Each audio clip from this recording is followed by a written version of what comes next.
Welcome to Midnight Saloon's Song Stories. This episode is about a song entitled Black Horses. Awesome. Let's talk about it. Yippee, yippee.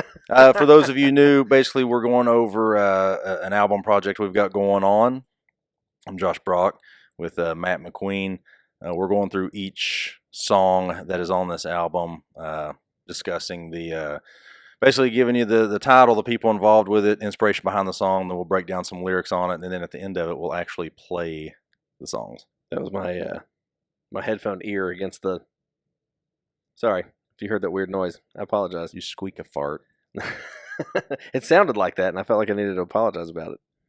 Anyways, it's okay. No, I don't think anybody would have noticed. I'm sorry. I just felt like I needed to call attention to it and say what it wasn't. It's all right. It's all right. All right. Let's go over the song title this week is this month, whenever this is coming out, is Black Horses. Matt, if you want to go into the production side of things, who was involved with it and all that, I'll let you take it from here.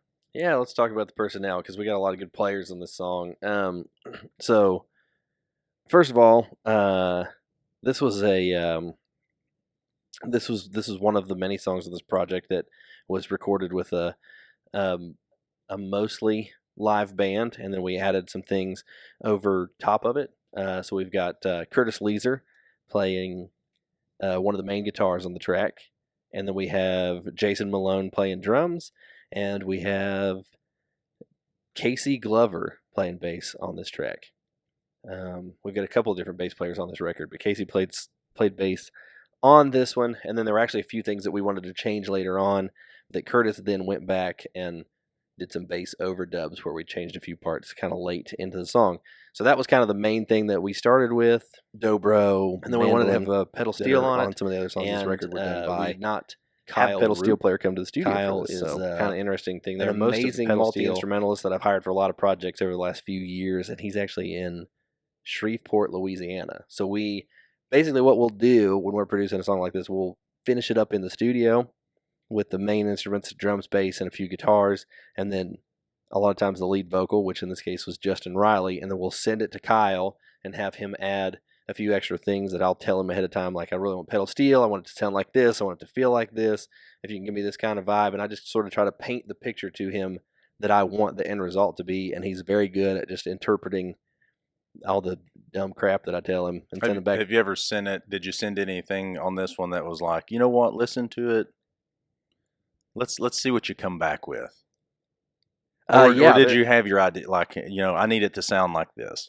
No, there's definitely a few songs where I just am like more specific about it, and then there's a few, actually, there's a few songs on here where it's just man, I don't really know what I want for this. I just know I want this instrument, and I'm fine with it being just whatever your take of that is, and right. Then he'll just let him interpret it. I think that's partly that's usually a good thing. I mean, you're paying a musician not just for their actual skills, but also their creativity. You want them to interpret the song kind of as they hear it, I think, to a certain degree, and be able to...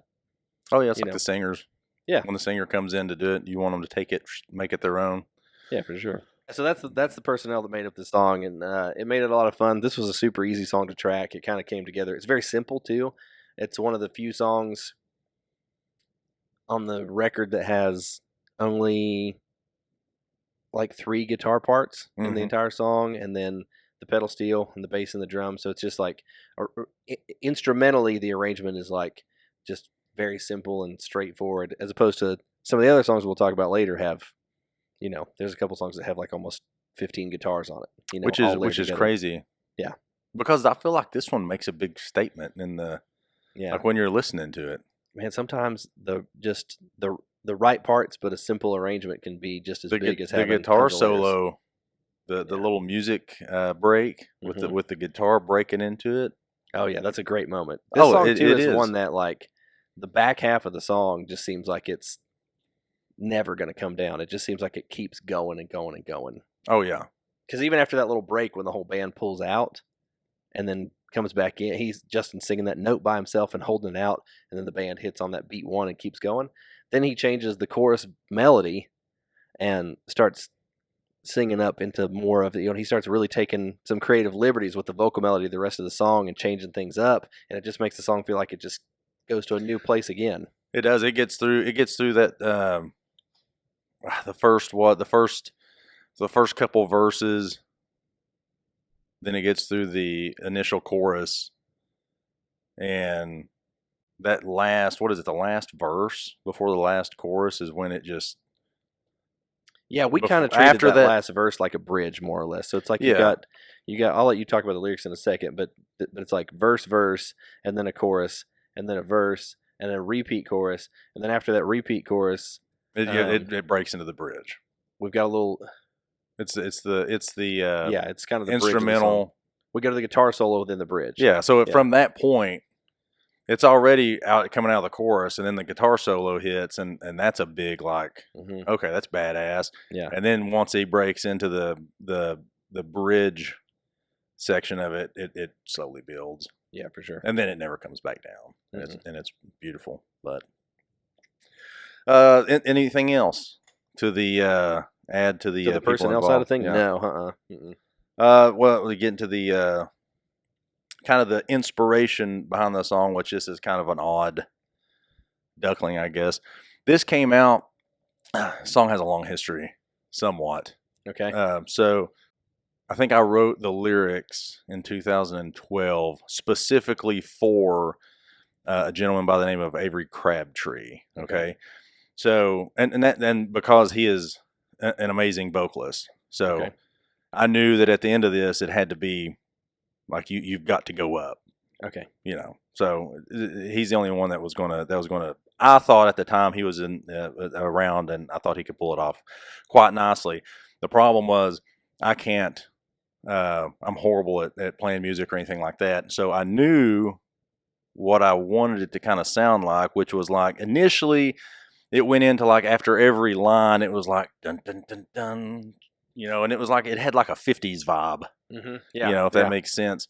And so I took it to Avery. Avery sat around with it and composed what is now, you know, the Black Horses. Okay. So, which did a phenomenal job on it because I think that same year or the year after it won, for both of us, it won Song of the Year at the Lexi Music Awards. Okay. Which is crazy because it has never been released or recorded. It may, it's been recorded, but it's never been released. Okay. So you had a record. Yeah, you had a recording of it because Yes. we heard it when. Well, it's on from 10 years ago. It's on YouTube of Avery sitting in the basement of Austin City playing it. And this was right after he got done putting the music and composing it. So is that the version that they listened to when they gave the award for the Song of the Year? Oh man, I can't remember if it or was it another live, because there's other live performances of him on YouTube doing it. But I think it was such like everybody. People were watching it; they were into. Yeah, it was just. I mean, you're in the. I think it was just a very popular song that everybody kind of knew about, and so it got nominated, and then everybody that's nominated voted on it, and I think they knew about it. And Avery's popular, you know, playing around, so they're, you know, boom, there you go, Black Horses, Song of the Year. But anyway, after he got done composing it, everything kind of came together. Did a great job on it. It was initially when I wrote it, I wanted it to be. I initially set out to do a song about. It was actually a girl was supposed to cover it, and the song was about me. Does that make sense? Yeah, yeah. Which gets into the other version that's actually going to be on the album. Okay. Okay. So, you know, we can leave that in there, but so it should have said, you know, he lives by a code, blah blah blah. Beyond that, what else is there? I think that was the first song I ever specifically wrote that I knew who I wanted to sing it. Okay. Maybe. Okay.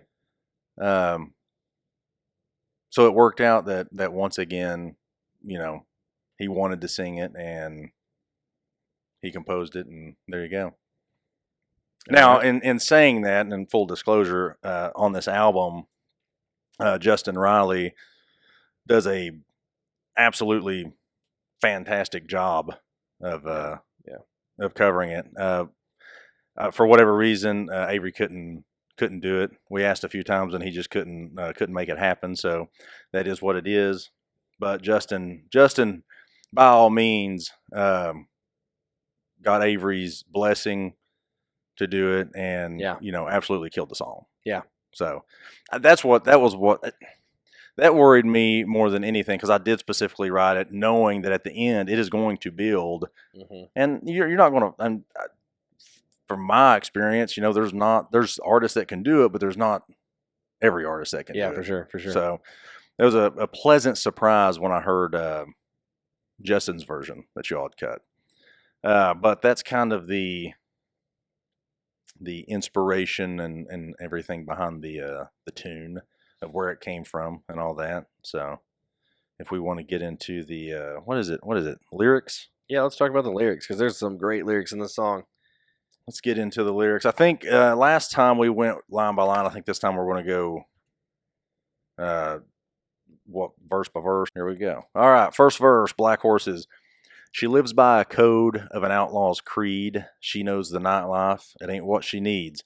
I found her standing, lonely and frail, down on Main Street between whiskey and hell. It's got a broken party girl. Okay. You're basically out downtown, and there she is. I don't want to go in. I mean, that's everything else is pretty self-explanatory, right? Yeah. We've all met that girl. Yeah, she's there. So you've met her. There she is. All right. Second verse. She's had more heartbreak than a felon's done time. She'll bear her soul when she's getting right. Tomorrow may find her and my memory gone. I know she loves me when she says she don't. It's kind of, that one's all kind of like I don't know. She had more heartbreak than a felon's done time. Pretty. That's all she has been heartbroken. She'll bear her soul when she's getting right. I think if we've all partaken in some alcohol, it gets you a little more emotional. Yeah, for sure it does. So there you go. She'll a little truth serum. Yeah, she'll throw some tears at you when she's getting drunk, I guess. Tomorrow may find her and my memory gone. I know she loves me when she says she don't. This is basically that we've all had that night where you just get in a fight, and you don't know if you're going to wake up with that person or not. So you're still going to love her, even though that next day she could be gone on you. And it's one of those relationships too. It's not necessarily a good relationship where the person will sit there and tell you they hate you 50 times, but you're like, sure. I know you love me. I know you love me, even though you're telling me you hate me on guts right now. It goes in the chorus. My baby rides black horses. My baby sings a midnight song. My baby fills her glass with whiskey. She loves me right by doing me wrong. This is very symbolic. So my baby rides black horses. Black horses are that is just to paint a picture of like nighttime and just bad things happening. Okay. Like the bad guy is always on a black horse. You know what I mean? Right, exactly. So that's what that's about. The midnight song, it's to put it literally, you're up at midnight singing a songs, but that just says, nothing good happens after midnight, and she's always up singing a midnight song. Yeah. So there's that. Fills her glass with whiskey, self-explanatory. She loves me right by doing me wrong. This one's a little twisty because it's like, well, how does she love me right by doing me wrong? And that's just basically what that is talking about, is that relationship that it's just a shit relationship, that everybody's telling you not to be in it. You shouldn't be in it, but there is something just so addictive there that you cannot get out of it. And so that's where that line came from. Next verse, I like these lines too. She says she don't age. Her friends just get older. The wear in her eyes, I guess it never told her. She finds salvation in old cheating songs and smoky old bar rooms. She feels at home. I mean, that's just somebody hanging on to youth. Yeah, for sure. I envision, you take a woman in her, not saying this is old, but, you take a woman in her early 40s and all her nighttime friends are the ones she hung out with are not there anymore. And she's got a bunch of 20-year-olds, right? Yeah, hanging out with her, and you can always tell how old a person are by looking at their eyes. So that's where that came from. The next line: find salvation, old cheating songs. I love that line. She Yeah. finds salvation, old cheating songs. That's Oh, a she good one.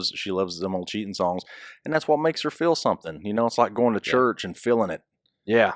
You know, when she hears a good, just slow, heartbreaking song, that's what gets her. That's what causes her to cry a little bit. Smoke Your Barroom, she feels at home. There you go, self-explanatory. Then we go into the repeat chorus.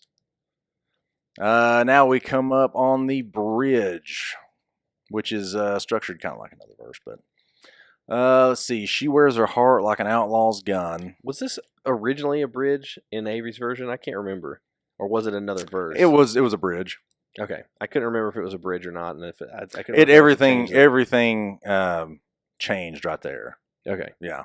So he that's the part where I'm sitting here. I'll try to explain what I'd like to see happen, but where I'm ignorant to the music, you know, like I can't listen to nothing and understand. But you know, you try to explain that you just want it to build, and so it changed to the bridge, and he did a good job with that. She wears her heart like an outlaw's gun, so quick to the trigger with nowhere to run. I know I'll love her until my dying day, but this old guitar won't make her stay. This is she don't want to be loved, or maybe she does. But she's always just like where it says so quick to the trigger with nowhere to run. She'll pop off and self-sabotage a relationship just to get out of it, or for no reason whatsoever. She's just not used to it. She just don't want to be in one. It's just a complicated, I gotcha, hateful. Did you explain she wears her heart like an outlaw's gun? Like, what is, like, lean into that a little more. She wears her heart like an outlaw's gun is okay, so you're the guy that's in love with this woman, right? Yeah. Well, you take her heart's like an outlaw's gun, she's going to use it to break you. So you're going to fall in love with her, and she's just going to end you with it. You know what I mean? Like, even though it might be hurting her too. So that's what that is all about. No, I'll love her till my dying day. Self-explanatory. This old guitar won't make her stay. So it don't matter how pretty the song is. She's going to leave you. Then you go back into that repeat chorus, and there you go. It ends with the little repeat line of "She loves me right by doing me wrong." And the part of "but this old guitar won't make her stay." Man, when you're reading these lyrics, they seem so like nothing and so simple. Yeah. But in the song, which we're getting ready to play for you, in the song, it's just that line is amazing. When you hear whoever does it, whether you know you used to listen to Avery out live doing it, once he got to that line, it was just that's where it was. Yeah, like that is the song. And then just like in this version, once you get to that line, you know that's where Justin really, you don't see it coming. That's just where he shines. Yeah, that's where it's at. So, anything else you want to add?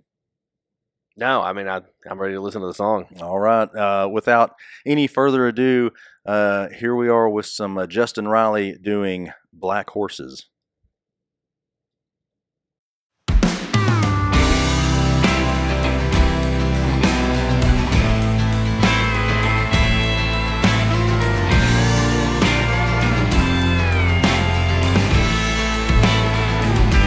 She lives by outlaw's creed.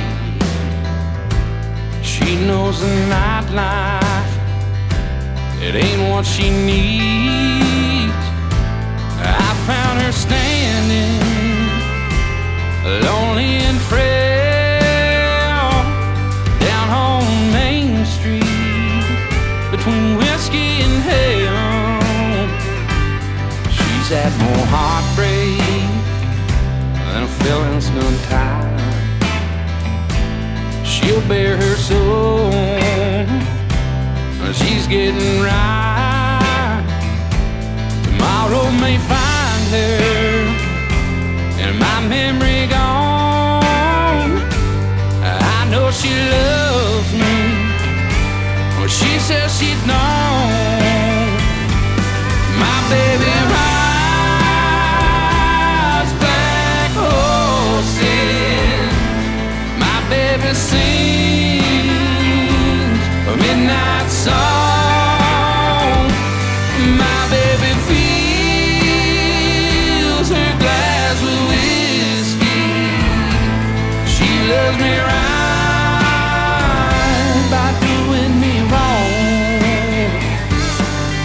she don't age. Her friends just get older. The wear in her eyes, I guess it never told her. She found salvation in old cheating songs and smoky old barrooms. She feels at home. My baby rides black horses. My baby sings a midnight song. My baby fills her glass with whiskey. She loves me right by doing me wrong.